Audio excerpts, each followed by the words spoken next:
Hey everybody, it's Tripl-L, and hey, if I sound a little bit annoyed, it's because I just recorded this thing. It was 20 minutes long, and my video recording software screwed up, and I'm gonna do it again. We're gonna talk about it, the anime of 2018 summer, what to watch.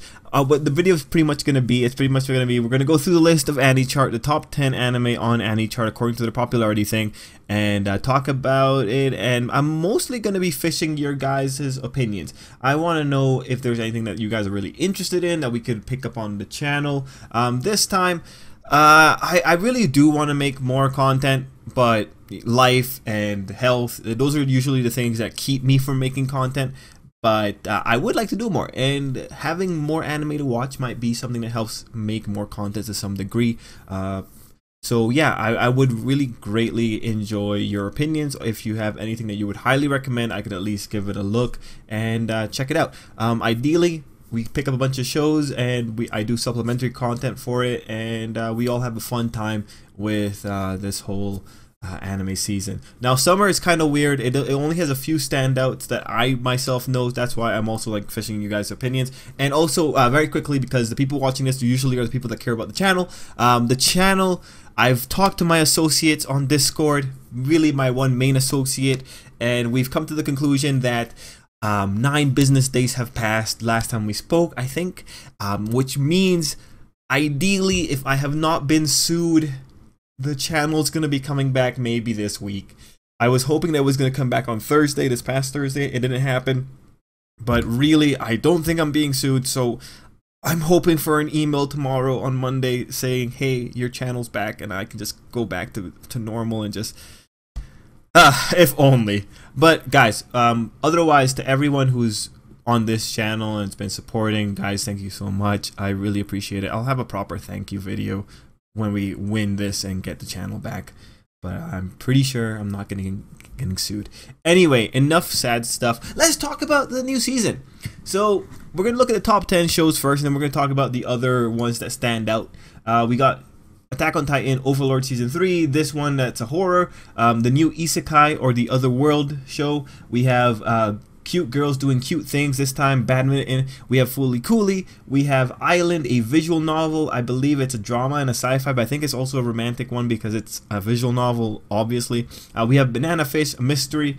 We have Grand Blue, diving, made anime. We have this one by the people that make JoJo, which I am pretty sure is Osmosis Jones anime version.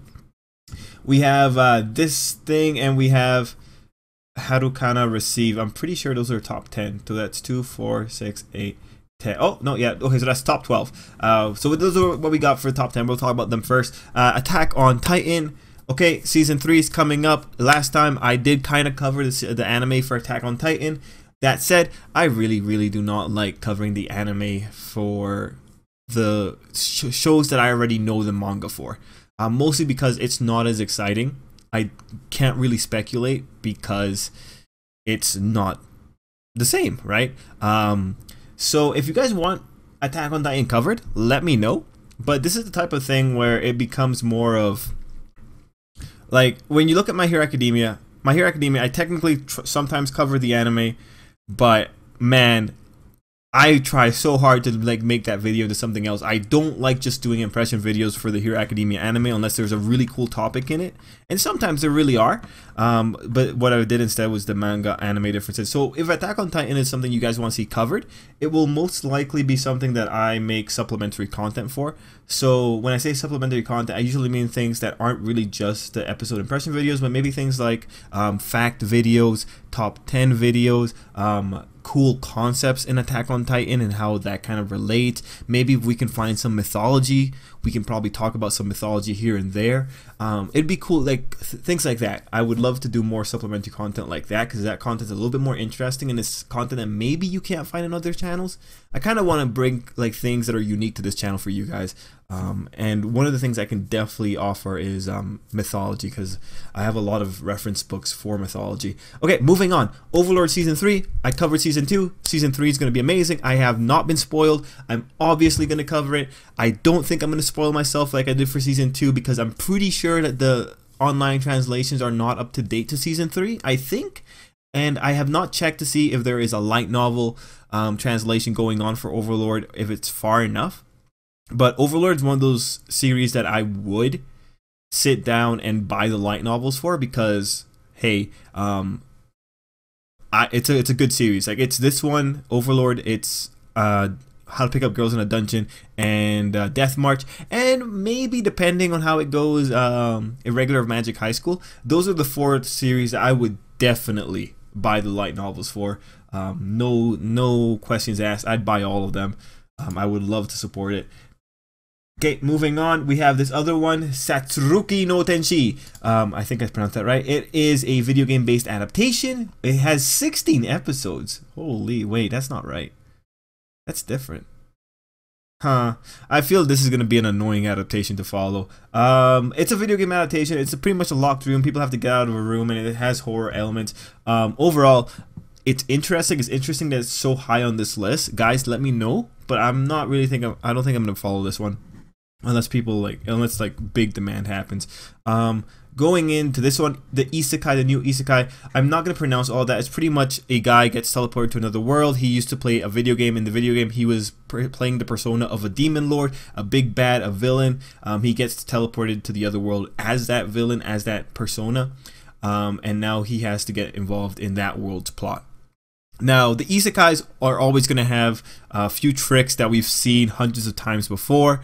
Not a big deal. This one, though, there's another Isekai that's going on this season, but this one, one of the unique gimmicks is that you have an overpowered main character, but he is really socially awkward, and the way that he talks to people is by using the way he spoke in the video game, that is, speaking like an overlord. And so I like the little gimmick there. And then the main plot isn't a plot that a overpowered character can just steamroll. It seems like it could be a plot that has to do more with researching magic. So that's something that takes away the OP-ness of the character. So it gives him another obstacle, and that is pretty much a ticking time bomb in the form of this little character right here. There's a few other tricks that make the plot happen when it comes to the character's OP-ness, but so far I'm enjoying it. I think I would cover this show, and there's already a few videos that I'm thinking of doing, but I'm going to ask you guys real quick. See this little thing in the corner right here? That little, like, bunny girl?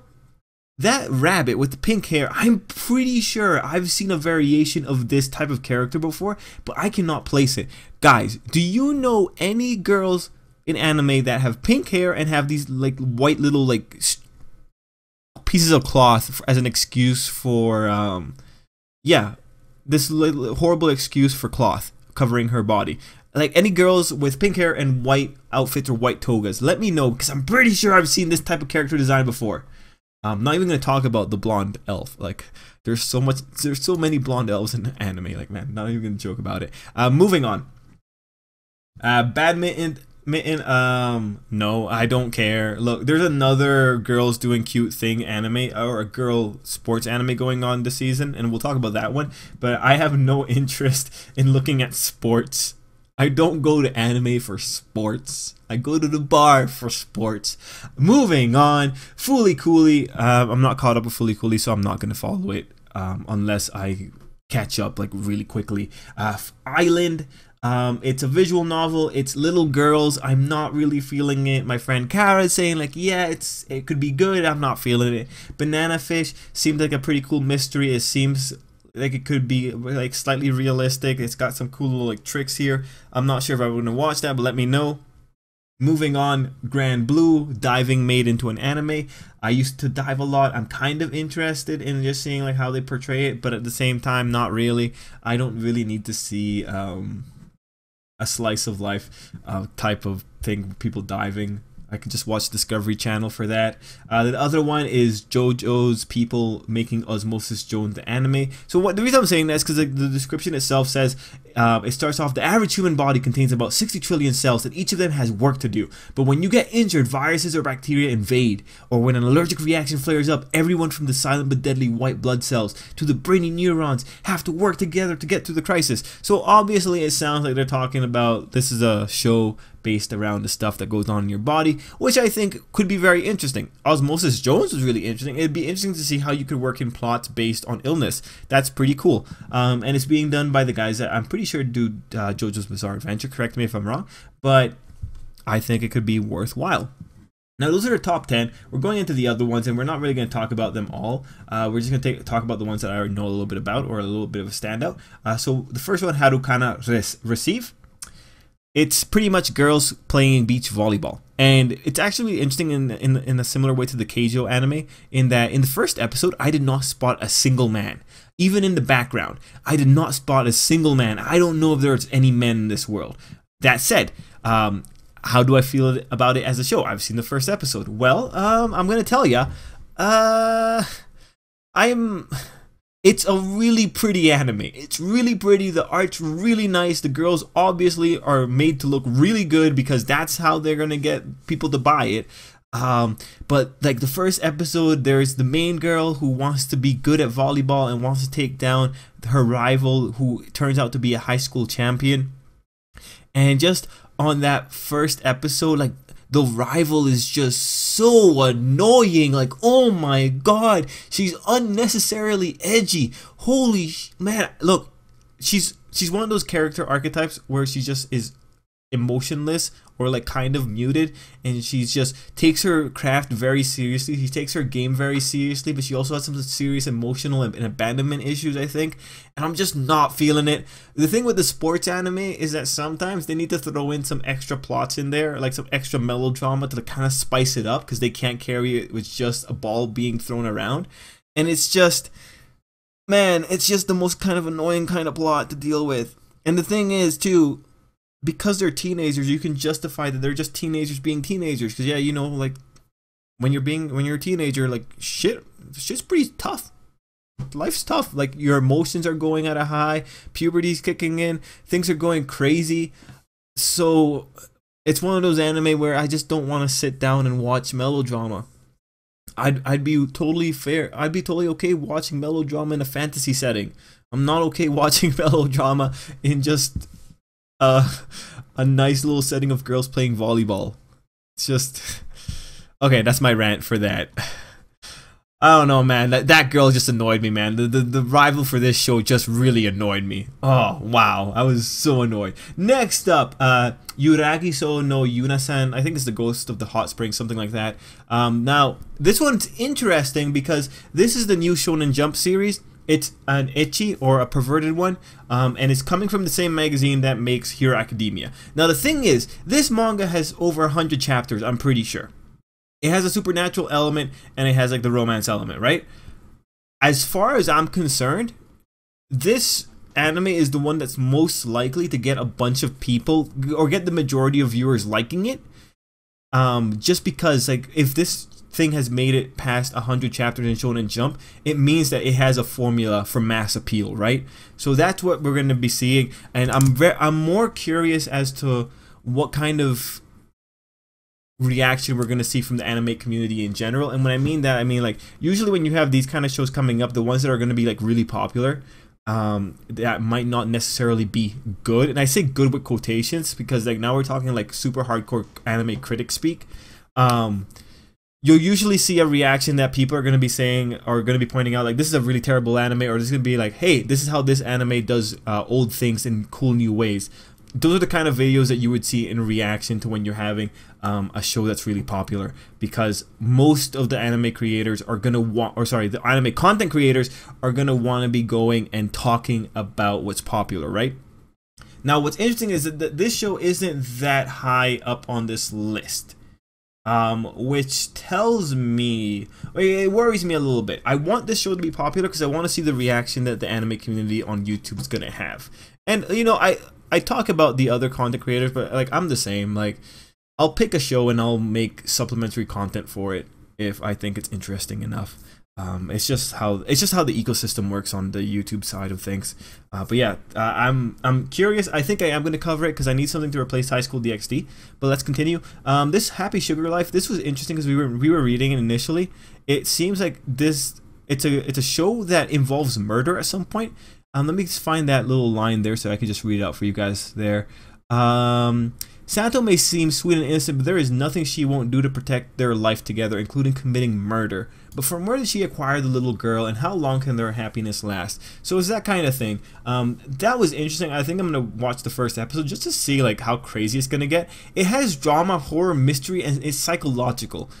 And then you see this, and it's like, okay, this might be really interesting. I think this might be the anime that's gonna have a lot of crazy faces going on. All right, moving on. There was one more show. Okay, so this is the other Isekai. It has a bit of a Norse mythology bend, which is interesting, but I watched the first episode and I'm not really feeling it. There's some weird little thing going on with little sisters. I think there's a bit, I think the author is aiming for like a bit of a sister complex for his mass appeal. And anyway, it's a guy gets teleported to another world. It's old. The bend here is that he doesn't seem very overpowered, but he came to the other world with a cell phone, and we know how bad things can get when the main character has a cell phone. But this time around, the guy just seems to be a bit more reasonable. It seems he's using the cell phone as a way to get information to spread technology into this world. So it seems like he could be limited in his power, but honestly, between this and the first Isekai we were talking about, I'm feeling the first one more, because the main character in this one just isn't all that interesting. The other one's a bit more interesting, and the girls that surround him are just, well, it's a harem, right? But all isekais are usually harem, so not a big deal. Anyway, I'm curious what you guys think about it. Let me know, because the light novel adaptations are always going to be the ones that people say, well, no, the light novel is really good. And to be fair, if it's getting a light novel adaptation, it means the light novel has to be some degree of appealing, right? And I think those are all the interesting ones I wanted to point out here. Last thing I'll say is Steins Gate Zero. I really love Steins Gate, so I might end up just watching this anime and covering it on the channel. But otherwise, guys, that's the end of the video. Let's call it there. It's 17 minutes. Guys, I really want to hear your opinions. Let me know what you think down below. Which ones would you recommend I watch and check out? Let me know. And yeah, guys, let's end it there. Till next time, I hope you have an absolutely great day. And we're done.